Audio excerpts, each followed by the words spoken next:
എന്തൊക്കെയുണ്ട് വിശേഷങ്ങൾ? ഇന്ന് ദൈവം നിങ്ങളോട് പറയുവാൻ ആഗ്രഹിക്കുന്നത് we are precious to God. നാം ദൈവത്തിന് വിലപ്പെട്ടവരാണ്.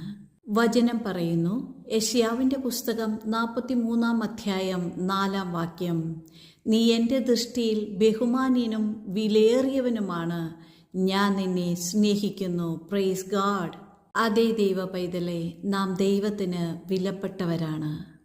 എങ്ങനെ അറിയാം നാം ദൈവത്തിന് വിലപ്പെട്ടവരാണ്, ദൈവം നമ്മെ സ്നേഹിക്കുന്നുവെന്ന്? റോമർക്ക് എഴുതിയ ലേഖനം 5 അധ്യായം 8 വാക്യം പറയുന്നു, ക്രിസ്തുവോ നാം പാപികൾ ആയിരിക്കുമ്പോൾ തന്നെ നമുക്ക് വേണ്ടി മരിക്കയാൽ തനിക്ക് നമ്മോടുള്ള സ്നേഹത്തെ പ്രദർശിപ്പിക്കുന്നു. ഹല്ലേലൂയ.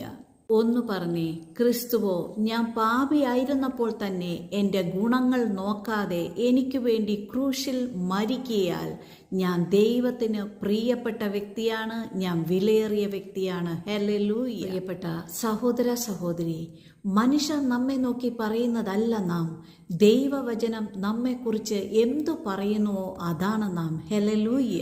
പറയുക, ദൈവവചനം എന്നെക്കുറിച്ച് എന്തു പറയുന്നു അതാണ് ഞാൻ.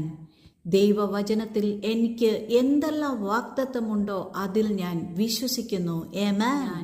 ദൈവത്തിന് വിലയേറിയവനാണെന്ന് വചനം പറയുന്നുവെങ്കിൽ പിന്നെ എന്തിനു വിഷമിക്കണം, എന്തിനു ഭയപ്പെടണം? വചനം ഏറ്റെടുക്കൂ, ആമേൻ പറഞ്ഞ് വിശ്വസിക്കൂ, ആത്മവിശ്വാസത്തോടെ മുന്നോട്ട് ചലിക്കൂ. കർത്താവ് കൂടിയിരിക്കും. ഹല്ലേലൂയ.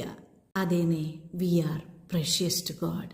നമ്മൾ ദൈവത്തിന് വിലപ്പെട്ടവരാണ്. വിശ്വസിക്കൂ. കർത്താവ് എല്ലാവരെയും ധാരാളമായി അനുഗ്രഹിക്കട്ടെ. ആമേൻ, ആമേൻ.